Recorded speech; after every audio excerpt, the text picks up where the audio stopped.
Hey everyone, it is time for a weekly forecast. Let's smudge. The cards we're going to use today are Colette Baron-Reid's new The Shaman's Dream Oracle. So I just received this deck last week. Open our circle. Shuffle. Energy of the week, Lay of the Land, number 34. It says ancestral wisdom. Past lessons, being well-informed, ancestral wisdom. There are times when you are meant to discover and explore new terrain in your life, even to be part of a wave of change. This is one of those times, and what you're contemplating is perhaps new to you, but others have laid well-worn paths and left wisdom for you to rely and reflect upon. This is so that you have a better understanding of the potentials and possible pitfalls on your journey. When you know the lay of the land, you are better able to fully experience what is being offered to you. This is a wonderful time to seek a mentor or good advice from an expert or an elder. That way, you will be able to meet life's opportunities and challenges well informed. Knowing you have a map, now you can be curious about what else is here. This is a path that promises success in all areas. Where others before you have dared to tread, you will discover the treasure they have left behind you to make your own. Lay of the land. I like that one. To me, it's about, it's kind of funny when you're kind of doing this whole spiritual journey thing. Everybody, we're kind of competitive by nature. So we want to go along this journey and kind of reach that path of enlightenment or reach those stages of enlightenment as quickly and as we possibly can, so to speak. What this card is saying is that, yes, others have gone before you, but you need to make the journey your own. So by whatever you're doing, it doesn't matter if it's spiritual or not spiritual, by doing some research beforehand about, what the benefits are, kind of what the cons are, and how to avoid those mistakes, then we're better able to make that journey as smooth as possible. Sometimes you don't want to be the one that forges the path, right? You don't necessarily want to be the leader of the pack, because the leader of the pack, they have a very hard time forging that path. And oftentimes when they are forging that path, they are seen as this huge outsider, and there's so much negativity projected onto them that it is a lot to bear, and it is a lot to process and to work through. So be thankful and be grateful for those that came before so that you have an easier time. Sometimes, when we think about our kids, especially, we know we have the life experience. So we've kind of gone through those life lessons with new relationships or getting a job or getting an education. And so we try, as hard as we can, to really steer our children into the right direction so that they don't make those mistakes that we did. However, their journey is their own, and it is their choice to either follow the direction that the path of least resistance or to learn those lessons along the way. So in a sense, it depends a little bit. You can do all the research that you want to do, but ultimately it is your choice how you decide to go from point A to point B. You can follow the same struggles as that first pioneer, or you can follow their shortcut and go along the path of least resistance. It's really up to you. Lots of times they will just say that they went through the process way too quickly without allowing an adjustment period or without allowing an integration period. What I want to say about that is right now it seems like a lot of people are living double lives, right? We have our spiritual life and then we have our everyday life that everybody sees, but you hardly ever see anyone that really merges the two well enough that they are not preaching their spirituality or their beliefs to other people. It's not about conversion at all. It's about meeting people where they're at on their journey. If they don't understand, your decision making around certain things, just letting that be, really letting go of that judgment, which is hard. it is so hard. We're kind of wired to make judgments all the time. Really discern, right? Really discern. So instead of judging, discern. There's subtle differences there. Instead of passing judgment, discern what information is relevant and then not relevant. What else do we need to know this week? Number 45, repairing the veil. It's about forgiveness. Not surprised. So forgiveness, making amends, recognition of our unity. Between us all is a thin veil appearing to be a space that separates us. We look through this veil and believe others to be distinct from each other. We assume that our thoughts and our feelings are our own. We see bodies and objects and the spaces between them. So we engage the world in relationships between the duality of us and them. This veil serves as a mysterious illusion, making it so hard to believe in our inherent connection and unity.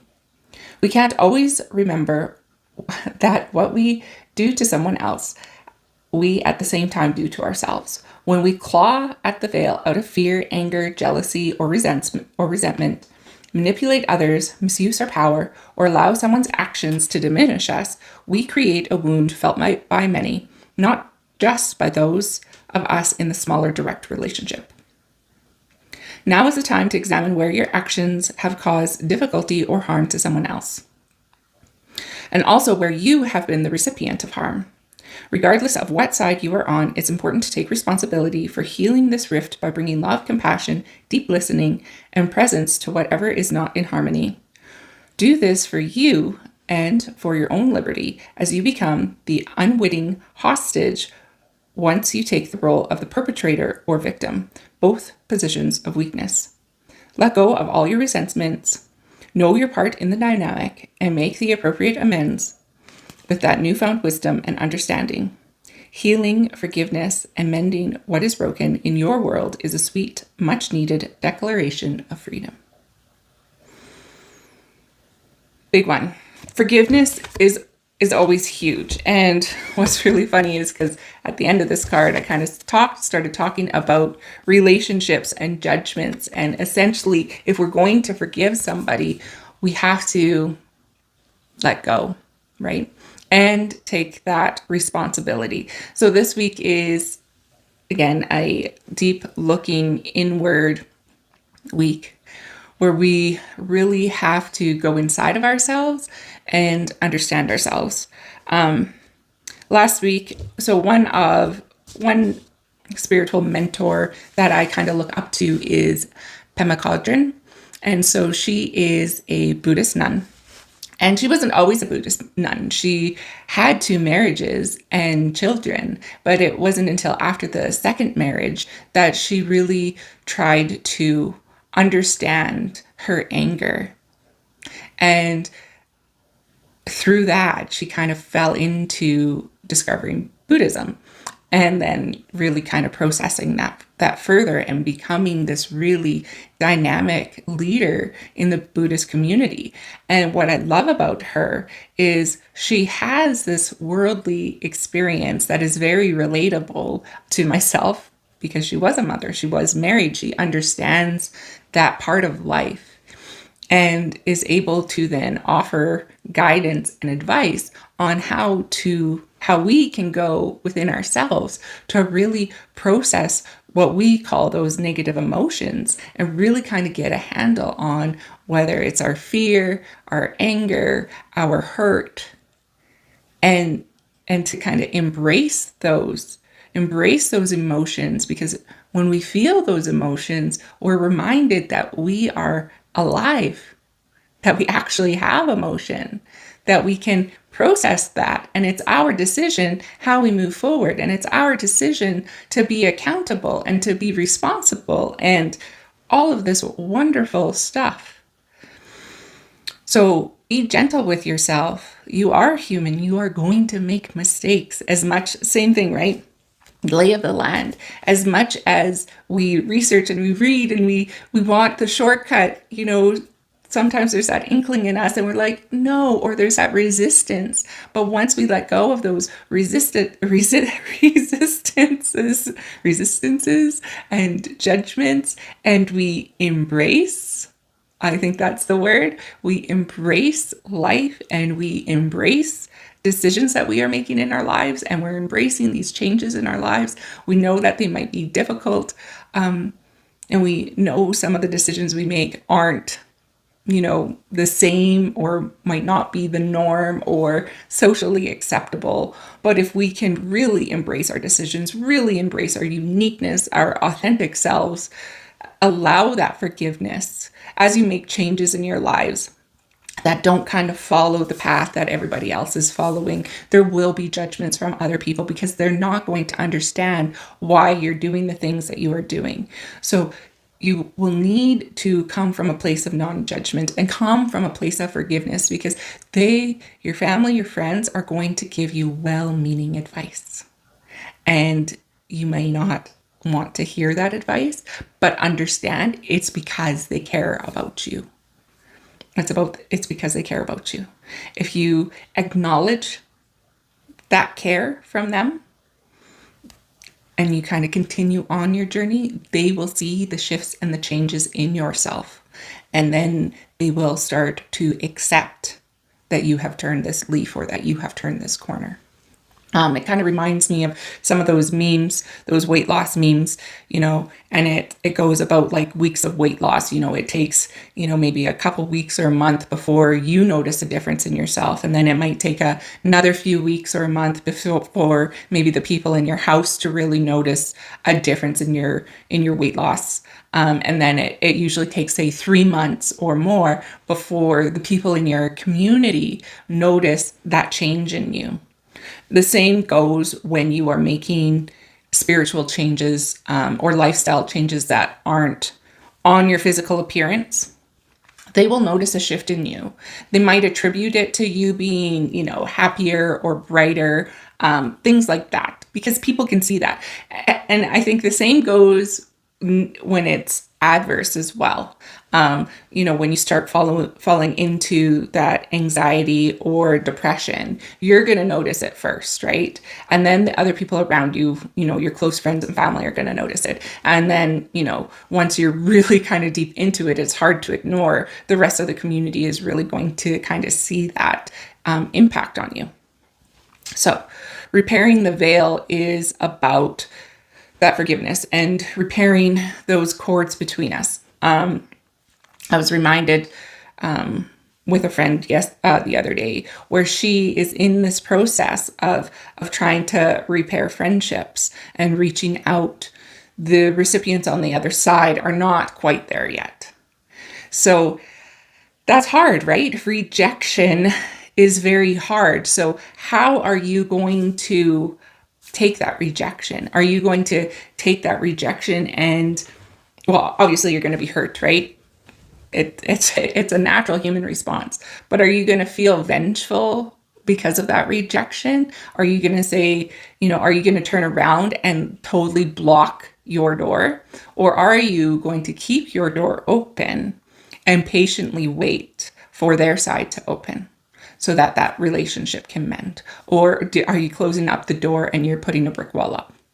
Those choices are yours, However, I definitely would recommend, if you are able to process through that hurt and forgive that other person for the rejection at this point in time, keep that door open and be open to the possibility that maybe later on they just need more time to process that relationship can be mended.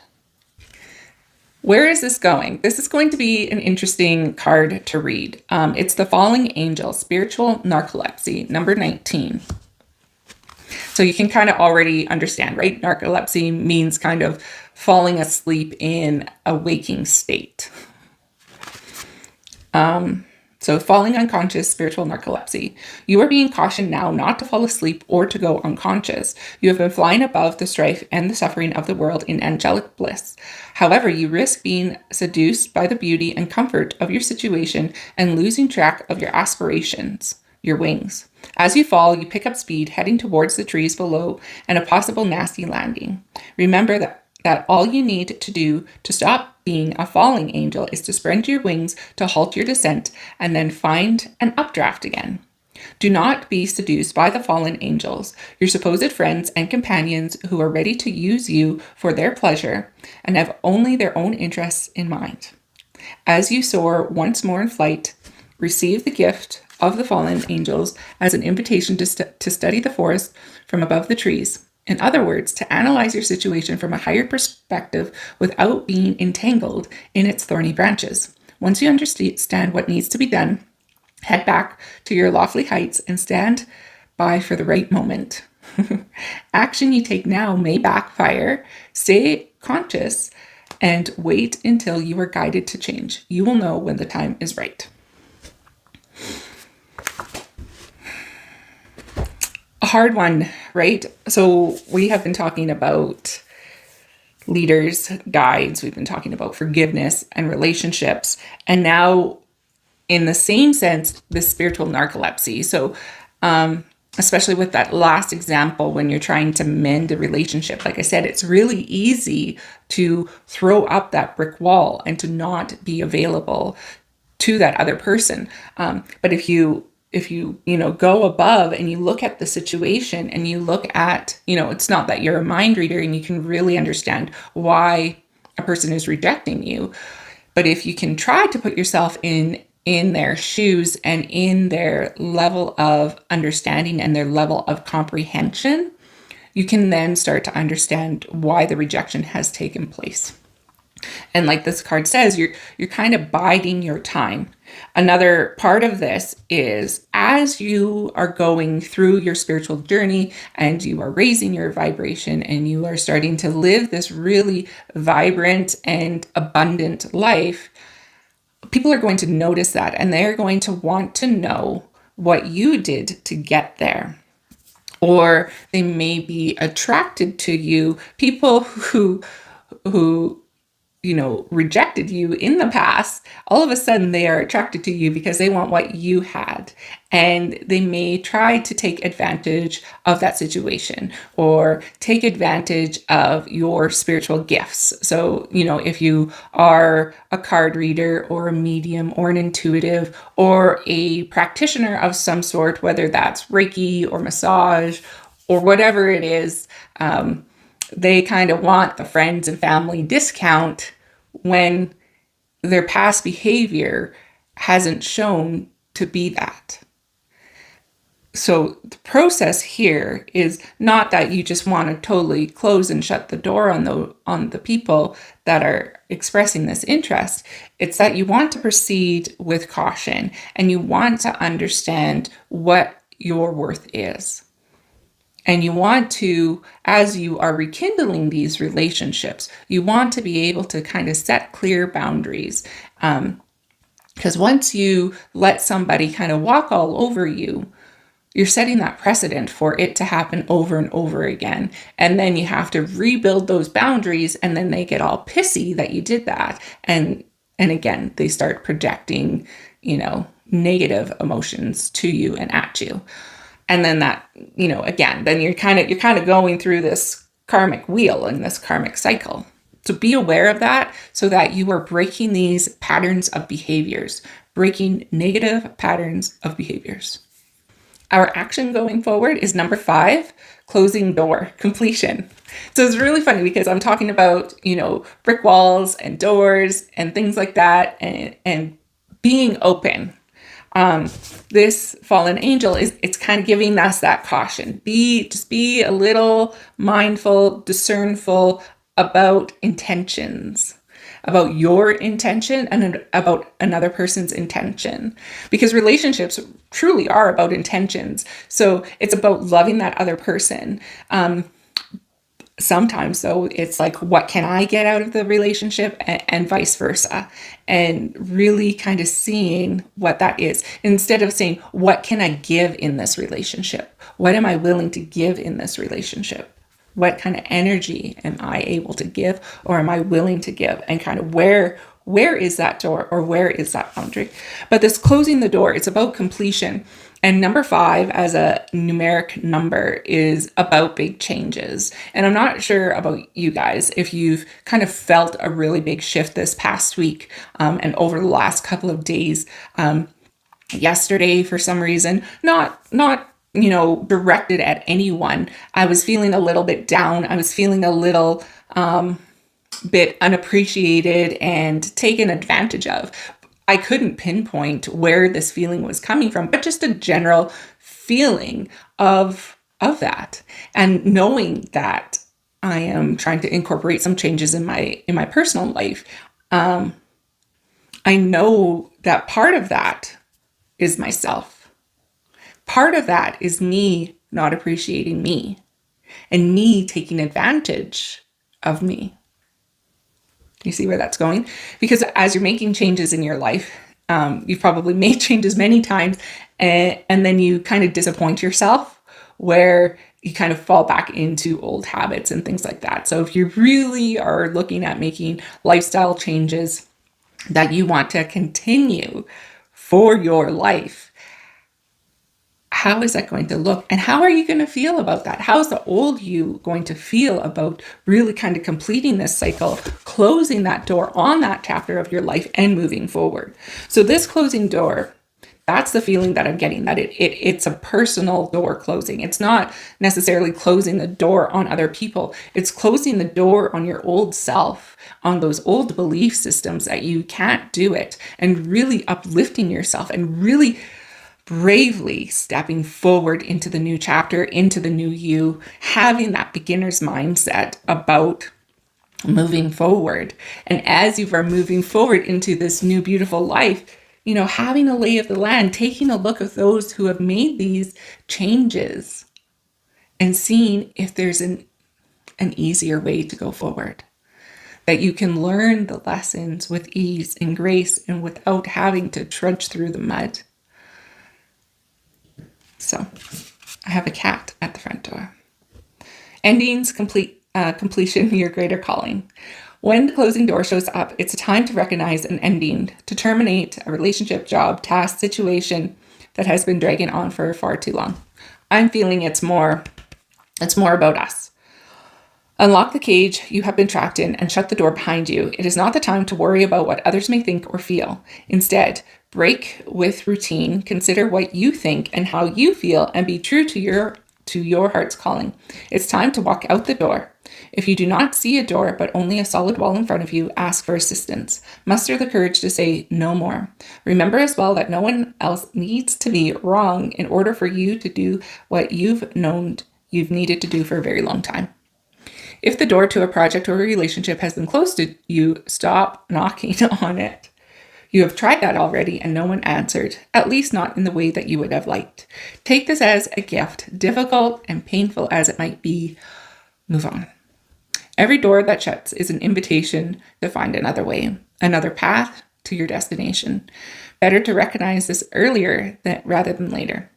How many of us leave a relationship or a job years after we knew it was time to move on? Stop wallowing in the pain and lingering on the reasons why things did not work. It is keeping you from your greater calling. Bow deeply before that closed door, giving thanks to the lessons, and set yourself free. Oh, that is hard. It is so hard shutting that door and not looking back. Being grateful to everything that we have learned. And then turning around, looking into the wilderness or the new path or at the world, which is so large and vibrant, and now what the fuck do I do, right? And it's baby steps. It's one step in front of the other, one small action step in front of the other. Really, everything that we do, is this for my highest good? Is this for my highest good? Is consuming this content for my highest good? Is, whatever, going for a walk this afternoon for my highest good? Whatever it is, these steps, is this job for my highest good? Is this volunteer opportunity for my highest good? This program, whatever it is this for my highest good? And if it's not, being able to kind of let that go. You don't have to do things the way that that you have always done them, you can change. And it doesn't have to make sense to anybody else but you.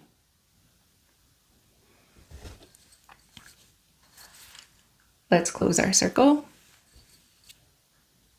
If you like this forecast, drop a like down below, subscribe, and we'll see you later. Take care.